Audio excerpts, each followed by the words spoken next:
જય શ્રીમન નારાયણ. રામાનુજદાસ શ્રીમાન ગટ્ટુ વેણુગોપાલ સ્વામી દ્વારા વર્ણન કરેલ શ્રીમદ ભગવદ્ ગીતાનું ગુજરાતી ભાષાંતર હું આપને કહી રહી છું. અધ્યાય 17 શ્રદ્ધા ત્રય વિભાગ યોગ. શ્લોક 26. સદ્ભાવે સાધુભાવે ચ સત ઇતિ યેતત પ્રયુજ્યતે પ્રશસ્તે કર્મણિ તથા સચ્છબ્દઃ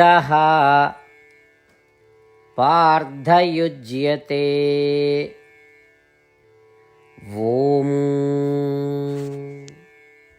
ગીતાચાર્ય શ્રી કૃષ્ણ પરમાત્મા અર્જુન સાથે આપણને બધાને શ્રદ્ધાત્રય વિભાગ યોગ શીખવી રહ્યા છે. પરમાત્મા કહે છે, અર્જુન, સત શબ્દનો ઉપયોગ અસ્તિત્વ અને શુભતા દર્શાવવા માટે થાય છે અને શુભ ધાર્મિક કાર્યો માટે પણ તેનો પ્રયોગ થાય છે. આ પ્રમાણે શ્રી કૃષ્ણ પરમાત્મા આપણને કહી રહ્યા છે કે સત શબ્દનો ઉપયોગ કેવી રીતે અને ક્યાં થાય છે અને કયા અર્થમાં થાય છે.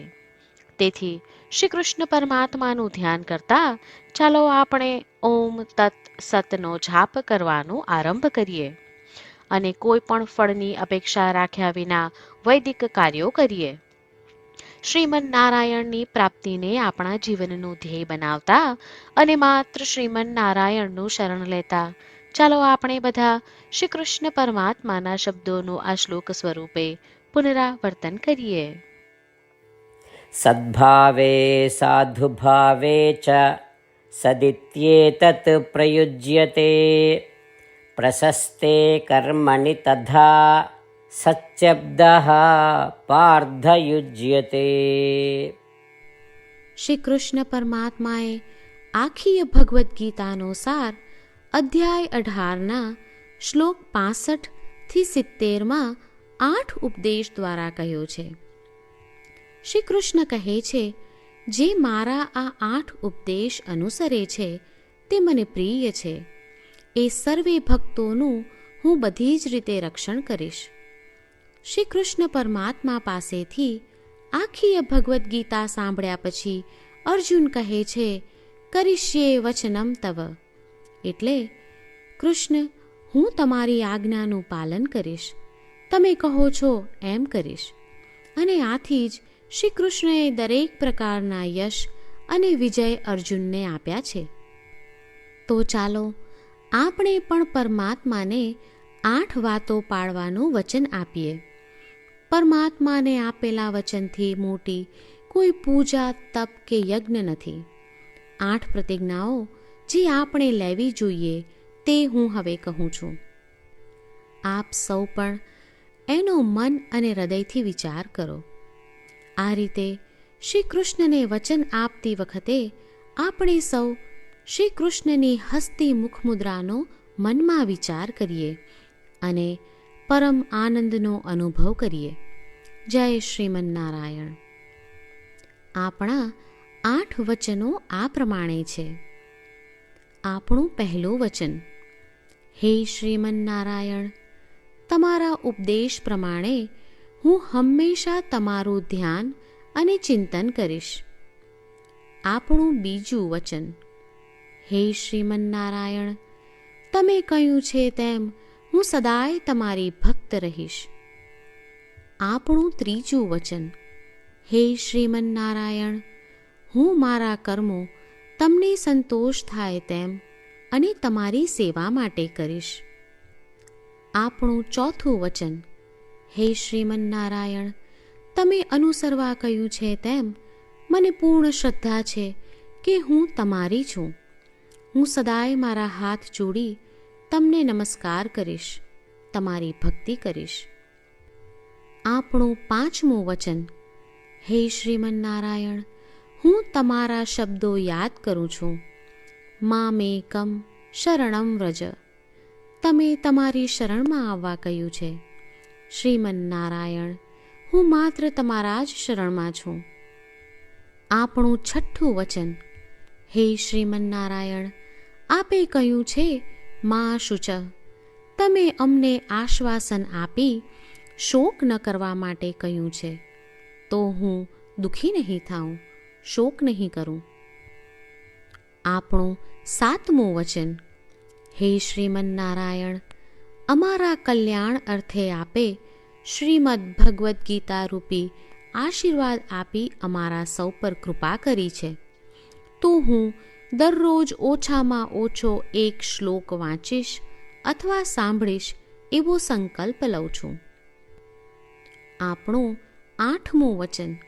હે શ્રીમન્નારાયણ, હું ગીતાના દૈવી શબ્દો એ ભક્તો સુધી પહોંચાડવાનો પ્રયત્ન કરીશ જેઓ ગીતાથી અજાણ છે. હે શ્રીમન્નારાયણ, તમે કહ્યું છે તેમ કરીશ, તમે કહ્યું છે એમ વર્તીશ અને તમારા માટે જ કર્મ કરીશ. શ્રીમન્નારાયણને આપેલું વચન કે દરરોજ તમે કહ્યું છે એમ કરીશું, એ જ એક મહાન પૂજા છે. તો ચાલો આપણે સૌ દ્રઢ શ્રદ્ધા સાથે પ્રભુ પાસે એક સંકલ્પ લઈએ. શ્રીમન્નારાયણ, કરીશ્યે વચનમ તવ. શ્રીમન્નારાયણ, હું તમારી આજ્ઞાનું પાલન કરીશ. સર્વમ શ્રી કૃષ્ણાર્પણમસ્તુ. જય શ્રીમન્નારાયણ. સદ્ભાવે સાધુભાવે ચ સત ઇતિ યેતત પ્રયુજ્યતે પ્રશસ્તે કર્મણિ તથા સચ્છબ્દઃ પાર્ધયુજ્યતે. ઓમ. સદ્ભાવે સાધુભાવે ચ સદિત્યેતત પ્રયુજ્યતે પ્રશસ્તે કર્મણિ તથા સચ્છબ્દઃ પાર્ધયુજ્યતે. જય શ્રીમન્નારાયણ. તમામ ભક્તોને ખાસ વિનંતી.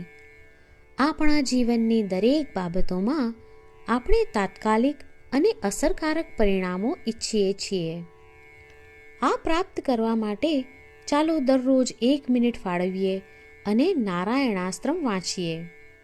નારાયણાસ્ત્રમ મેળવવા માટે તેની વેબસાઇટ જે www.narayanaastram.org છે તેના પર જાઓ અને રજિસ્ટ્રેશનમાં તમારું નામ અને ઈમેલ આપો. તમે આપેલા ઈમેલ પર તમને નારાયણાસ્ત્રમ PDF પ્રાપ્ત થશે. PDFમાં રામાયણનો 1 શ્લોક, ગીતાનો 1 શ્લોક અને એક વિષ્ણુ નામ છે. આ 3ને નારાયણાસ્ત્રમ કહેવામાં આવે છે. દરેક વ્યક્તિને આ શ્લોકોનું અલગ અલગ સંયોજન પ્રાપ્ત થાય છે.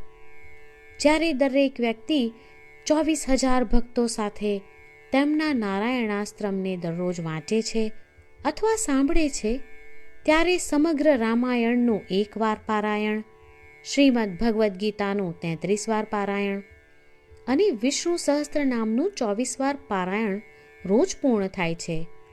આ એક અદ્ભુત અને અસાધારણ પરિણામ છે.